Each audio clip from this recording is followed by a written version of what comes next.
Well, hello there, and welcome to the Good Old Days of Radio show. This is John Tefteller, your host.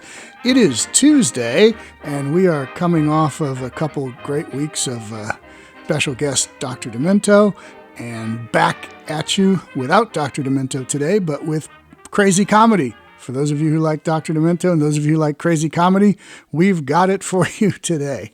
This is one that you may not be familiar with, although listeners to the Good Old Days of Radio show, we have played these before, and they've gotten good reactions because they are quite good. It's Henry Morgan, and Henry Morgan is kind of a forgotten comedian. We're trying our best on this show not to make him continue to be forgotten and to bring him back into people's consciousness. He was a great satire comedian who started out on radio in the early 40s, locally in New York, and then eventually had a coast-to-coast 15-minute show. And in 1946, ABC Network gave him a full half hour, which he milked to the nth degree up until about 1949 or so. And then he kind of went to television and was a guest on a whole lot of game shows and panel shows and whatever. And that continued on into the 1970s until he finally passed away and kind of has languished in obscurity ever since. But he was a great writer of satire. He had a great cast on his show, including Arnold Stang and some others you will hear. This is the very first half-hour Henry Morgan radio show from ABC Network on September 2nd, 1946. Enjoy. The following was transcribed from an earlier network broadcast.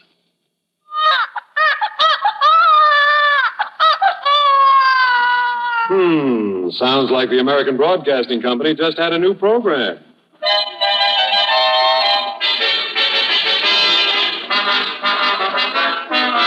Good evening, anybody. Here's Morgan.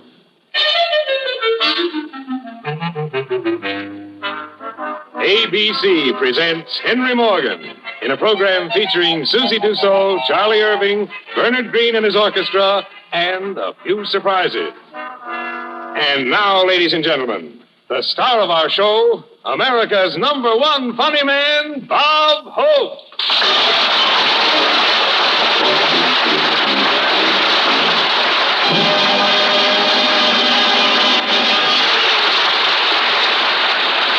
Peanut, this is Henry Morgan. The reason the announcer said Bob Hope was we figured we'd get, 12 million more listeners. If you tune out now, kid, you're just a sore loser. Now, about this show, I'll tell you the truth. The American Broadcasting Company was suddenly stuck with 30 minutes of dead air. They had all this time, see, with nothing in it. Now, where this 30 minutes came from is quite a fantastic story.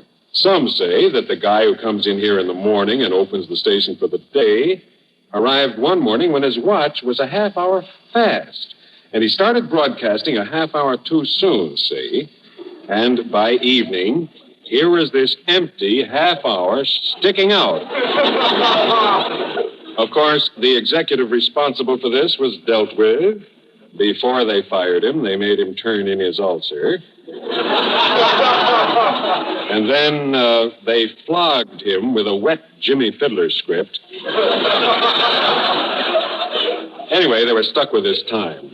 One vice president suggested that they get the public library to sponsor 30 minutes of silence. They were going to call it Program to Read By. Well, the library turned it down because they said they weren't getting a full 30 minutes of silence because at the opening, the announcer said, shh. Then somebody else suggested that we do a half hour of tobacco auctioneering. Split the time, he said, between L.A. Speed Riggs of Goldsboro, North Carolina, and F.E. Boone of Lexington, Kentucky.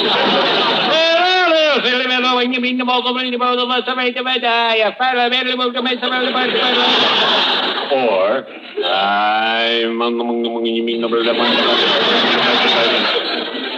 it was difficult, though. The trouble was we couldn't find a writer to write that stuff. Anyway, somebody suggested that, if you can't get a new type program for the free time, why not have one of the shows that's already on the network do the same thing twice? They asked the Lone Ranger if he'd take over the time. But he said, no, this is the night that Silver listens to the radio. You'd be surprised, kids. Everybody has turned this half hour down. Harry Wismer, Jack Armstrong, Al McKitchell, until they came to me. Oh, it's not that I needed the job, but they made me such a good offer. They told me, the executives did, that if I do this show, I get, 1, an autographed picture of Chiquita Banana, 2, a season pass to Grant's Tomb, and 3, a rubber stocking, which I don't need.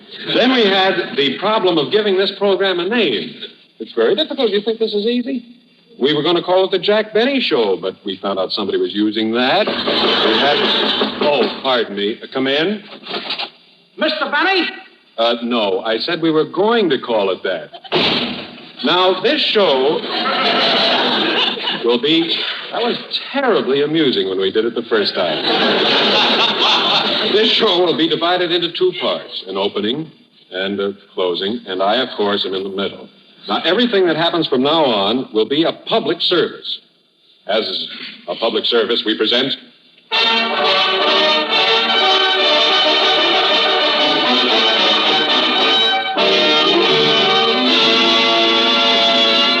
Great sayings of unfamiliar men. Friends, many things were said last week that you may not have heard. Who said it or where it was said isn't important. But what is really unimportant is what was said. Presenting the quotation of the week.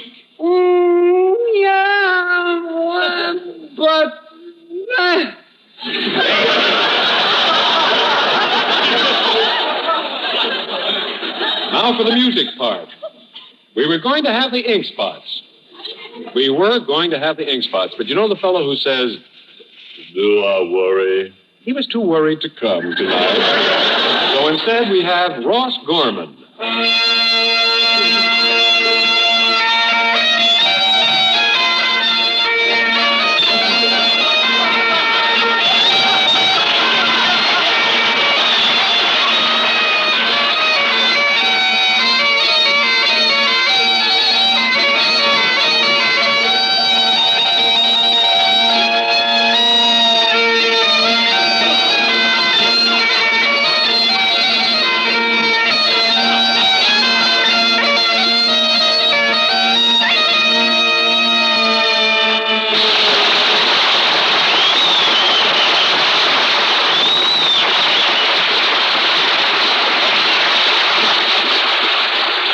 This is where the commercial announcement would go if I were foolish enough to sell this valuable program. But I won't. It's monotonous selling the same product for the same sponsor week after week. My way, I can sell anything I like. And tonight, I feel like selling cigarettes. Have you tried Morgan cigarettes? Only taste will tell. So why not try the taste test? Simply take a package of Morgan cigarettes and remove the paper from each cigarette. Pour the tobacco into a bowl. Now, taste it. Makes you sick, doesn't it? You see, ladies and gentlemen, you simply can't go around tasting cigarettes. You've got to smoke them. Here's what Mr. Snagwaris of Hollywood, California has to say. Mr. Waris, you're a regular smoker of Morgan cigarettes? Yes. Well, now, after you've smoked a pack of our brand, is your cough better or worse?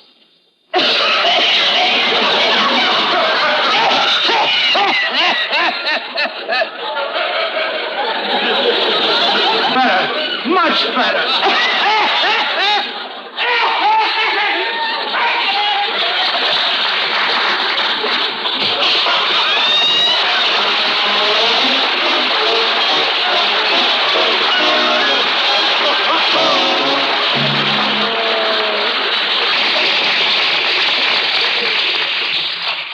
This will be better.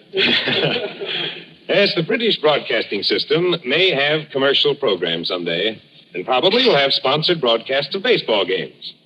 Our troops left them with some knowledge of the game. We're about to take you now to London, England, for an imaginary baseball broadcast.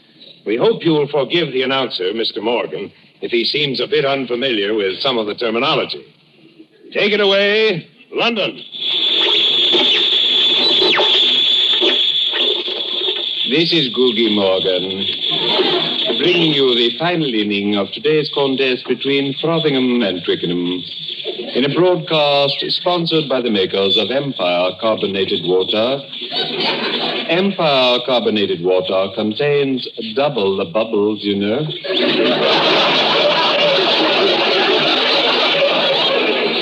I dare say we have proof positive of this. Double the bubbles. Oh, yes. It's been a lovely afternoon. The fog having lifted twice for a sum total of 17 minutes. At present, the scoreboard reads, and doubtless writes, too. Sorry. The scoreboard reads, Twickenham nothing, Frothingham 0. The next player is to be Mr. Egbert Toad. Mr. Toad is native to East Clottingshire and stands 10 stone and drinks 3 hogsheads. As he stands at the basin, Oh, thank you. As he stands at the plate,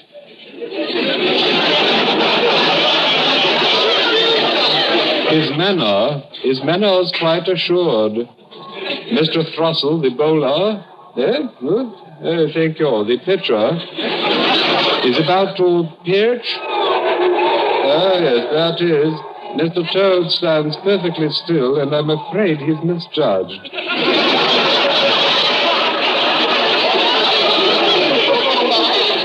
That would be 1 strike, I imagine. Here's the following attempt by the pitcher. Mr. Toad thrusts mightily. Made quite an admirable contact. This may well win the game, you know. The ball is quite high in the air. Several players are making for it. You know, this Toad fellow reminds me that some seasons ago I had the good fortune to spend a fortnight or so in East Clottingshire. Never met the Toads, of course, though I did encounter a rather interesting old gentleman by the name of Viridans or Givney or some such. Fascinating fellow. Seemed to have spent the major part of his time in India, though he'd been elsewhere. Tanganyika, I think he'd been there. Strait settlements, yes, he'd been there. I do believe he'd even been to the States back in somewhere around there. I dare say. Had this daughter, you see. She'd become confused with some chap from Cape Town, according to what the old chap told me. Fellow enlisted, joined the Royal Fusiliers. Was injured, too. Got knocked about a bit by the premature explosion of a fusel. Never saw him again. The old gentleman, I mean. Well, let's see. That Toad fellow appears to have run quite around the field. Won the game, I imagine. However, there's to be another contest tomorrow. Or Friday, I think. Perhaps you'd best check on it. This broadcast was sponsored by Empire Carbonated Water Company. Double the bubbles, you know. Cheerio.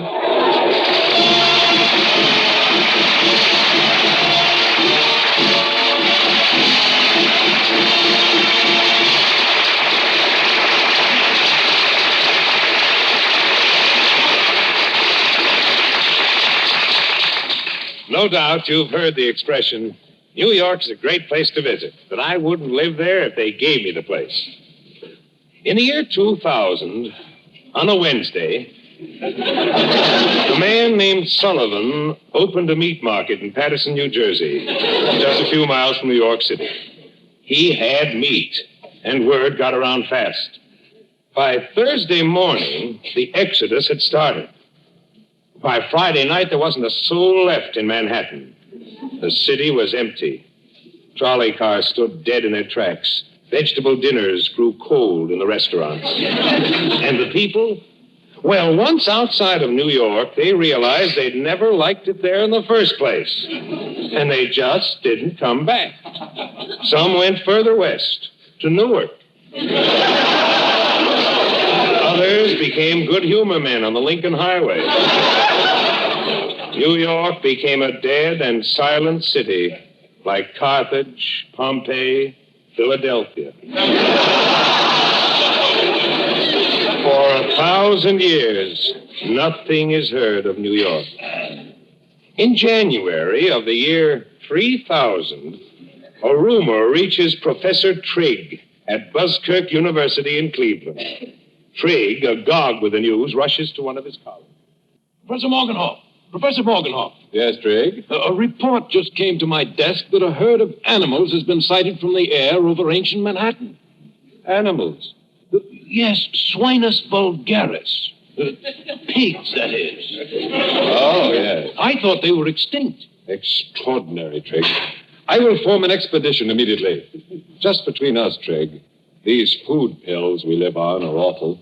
We start at once. 5 minutes later, a rocket ship sets the expedition down in ancient Manhattan.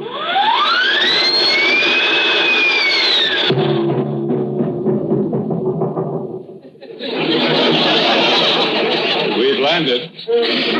Here we are, gentlemen. New York City, just as it was when it was abandoned 1,000 years ago. Look, Professor Morgenhoff, those two signs. One says Broadway, the other says 42. And look at those vehicles piled on top of one another. Must have been an intersection in the old days, yes. McGreevy? Yes, Professor? McGreevy, why don't you take this road to the east and keep your eyes open? If you see anything, report to me on your wrist radio. Right, sir. Yes. Fine boy, that McGreevy. Love that boy, McGreevy. This is odd, sir. Poles with red and green lights on them. Poles with red and green lights? Oh, yes. Those were traffic signals in the old days. They were used in a game played with automobiles called Beat the Light. Oh, that's McGreevy signaling on his radio. Yes, McGreevy? I found a bottle with a note in it. What do you make of that? I'll read that again. I don't mind if you do. Go right ahead. What do you make of that, Morgenhoff? Much better. Well, years ago, sailors in distress put notes in bottles and tossed them overboard. What does this note say, McGreevy? It says, leave 2 cuts milk, 1 pit cream.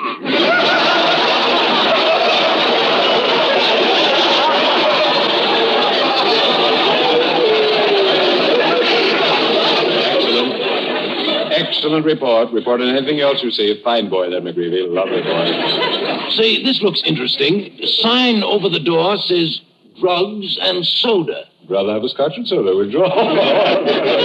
What's in this little booth here with the glass door? Well, I think that was called a telephone, Professor. Put that piece next to your ear. This piece here? Put it next to me. All right, yes. I'm still trying to get to a party.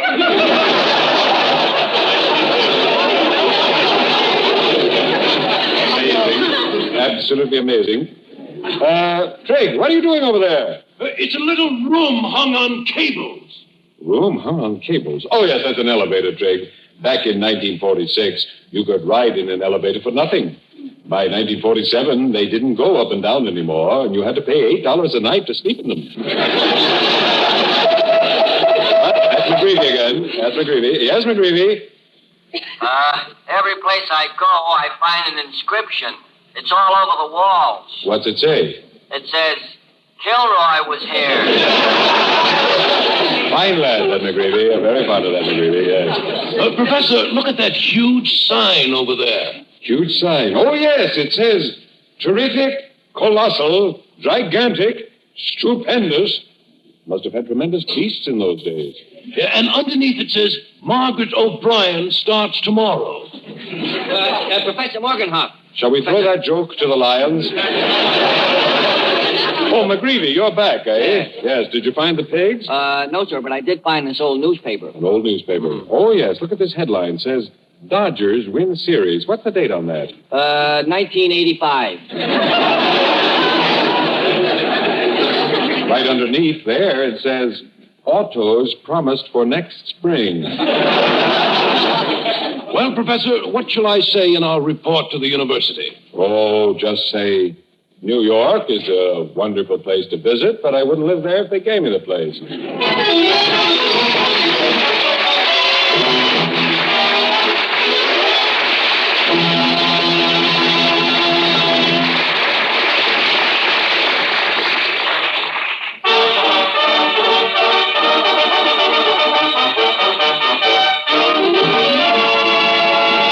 As a public service, we present the first in a descriptive series about people who give advice, entitled Help. I'm walking down the street looking for a certain address. Pardon me, mister. Do you happen to know where 675 Sunrise Road is? Funny thing, I'm going there myself. Oh, swell. Where is it? I don't know. Let's ask somebody. So I lose this character, and I ask somebody else. Lady, do you know where 675 Sunrise Road is? Well, it's about 3 blocks down the street. Turn right at the gas station and, well, hello. So I lose that character after 2 or 3 hours. And I ask somebody else. Pardon me, sir, but do you know where 675 Sunrise Road is? Yes? Well, is it around here? Yes? Can you tell me how to get there? Yes? Do you mind telling me? Yes? You don't want to tell me. What are you standing here for? He asks me what I'm standing here for. Oh! Come, Rover.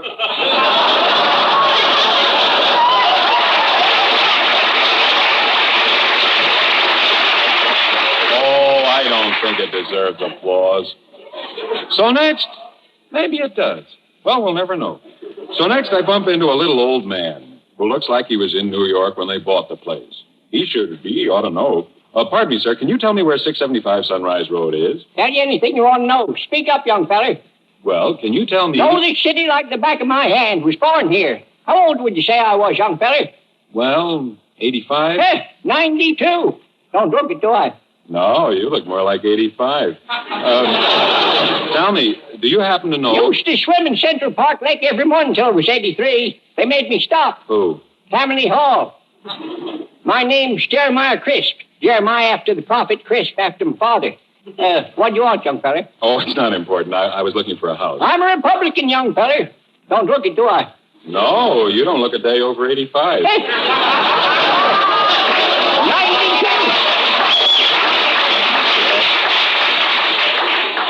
I says 92. Healthy living, does it? Never drink water from faucets. Why not? Runs through the ground. Got to get dirty. Logical. What kind of water do you drink? Rainwater. I'm healthy as a cow. Cow's got 6 lives. Oh, no. A cow doesn't have 6 lives. Huh? Got 6 is something, I know that. You know what the cleanest animals are? The cleanest animals? No, what? Pigs. I never seen a pig expectorate. What's troubling you, young fella? You look fidgety. I was just in a hurry to get somewhere, but it doesn't matter. Know what the trouble with the country's economy is, young fella? High prices? Nope, just again. Gee, I don't know. Too many swamps.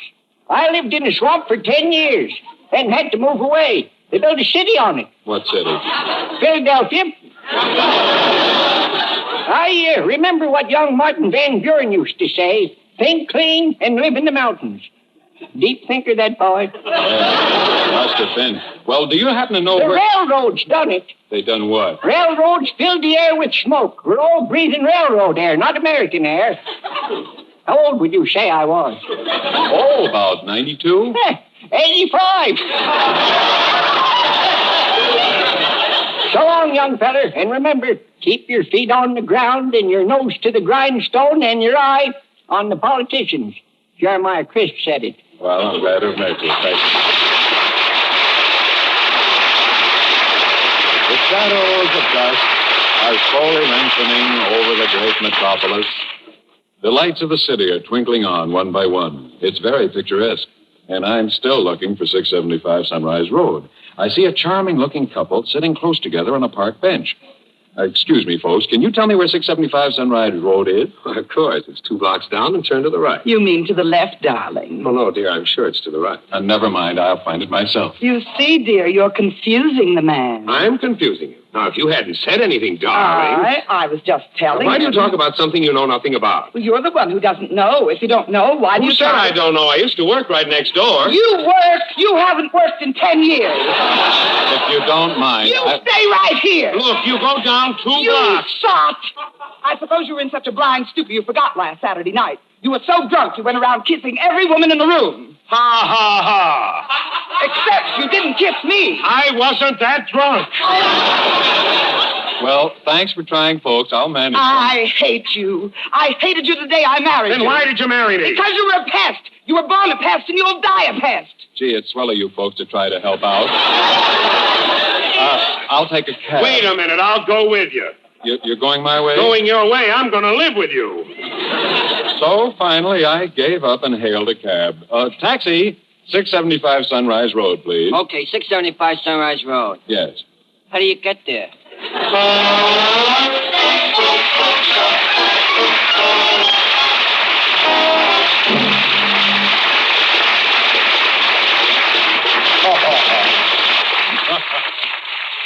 Well, I don't know what radio's coming to, but I know where it's been. People are asking more questions today than ever before. We have to stretch a little. I think we're going to be a little short. People are asking more questions today than ever before. And they're getting fewer answers. Now, in an effort to alleviate this serious shortage of answers, we bring take you... a lot of time with this. Yes. In an effort to alleviate this serious shortage of answers, it's going to get pretty dull. 2 L's and alleviate? Yes, and 1 B. D-I. We bring you the fellow who knows everything. Everything, that is. Radio's famous question man. Now, if you have a question you'd like answered, I'll repeat that. If you have a question you would like answered, send it in. Now, the question man. Good evening. Our first question, sir, comes from Mrs. R.K. of Newark, who asks, are hockey pucks edible? Yes. Hockey pucks are edible and are pronounced delicious by epicures. When a hockey puck is boiled with greens, the greens become soggy and are pronounced soggy by epicures. Mr. M.B. of Scranton asks, who played second base for the Baltimore Orioles in 1902? This position was held down by the first baseman. Mr. M.B. of Scranton asks, well, in that case, who played first base? The Mill on the Floss was written by George Eliot. Our next question. George Eliot asks, what is meant by the term postman's holiday, and how did the expression originate? The term postman's holiday refers to a holiday taken by a postman. It is not known how the expression originated. Mr. Casey of Topeka writes, I often hear people say, well, there's more than one way to skin a cat. Is this true? Yes. Send for my free booklet, 89 Ways to Skin a Cat. Mrs. R.D. of Atlanta wants to know, do some foods contain more calories than others? No. Some foods contain less calories than others.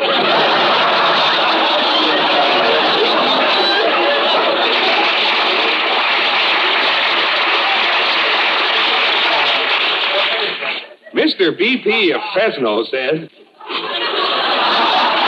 my friends all submit questions to the question man. I am made sport of because I cannot think of any questions.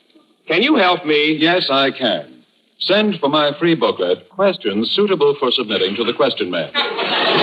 If you have a question, send it to the question man. Are we still short, Charlie, or can we... on the nose. Keep going. If you have a question, send it to the question man. Enclose $5 to cover the cost of living.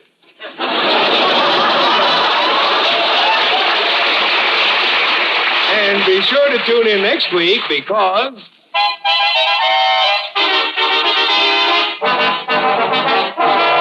Morgan will be on the same corner in front of the cigar store next Wednesday at the same time.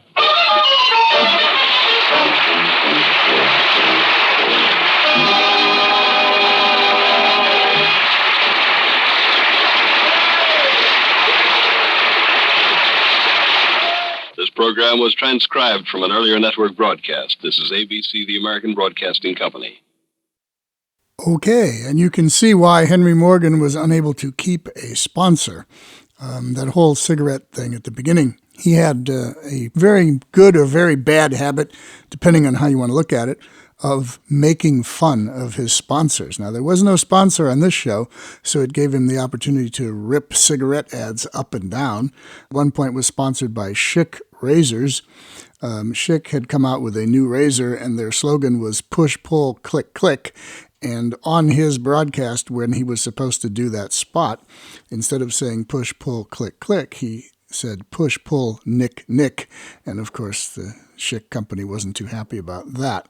The little skit at the end, The Question Man, that's a satire of another radio show that was on for a while at roughly the same time called The Answer Man. And he just makes fun of it by calling it The Question Man. So anyway, good radio satire from Henry Morgan, September 2nd, 1946. And this is John Tefteller and the Good Old Days of Radio show. Check out our Facebook page. Check out the website. GoodOldDaysOfRadio.com is the website, and Good Old Days of Radio show is the Facebook page. And you can ask questions and suggest programming if you wish. We'll try to listen to it. And that will do it. Just tell all your friends, get more listeners. This show's growing all the time, and we like that. So we always need more people to tune in and enjoy these great programs. So until next week, actually on Thursday, we have our suspense series that we're doing with special guest Dr. Joe Webb. And then next Tuesday, we will be back here with more comedy, drama, or variety. We shall see. Until then, this is John Tefteller saying goodbye.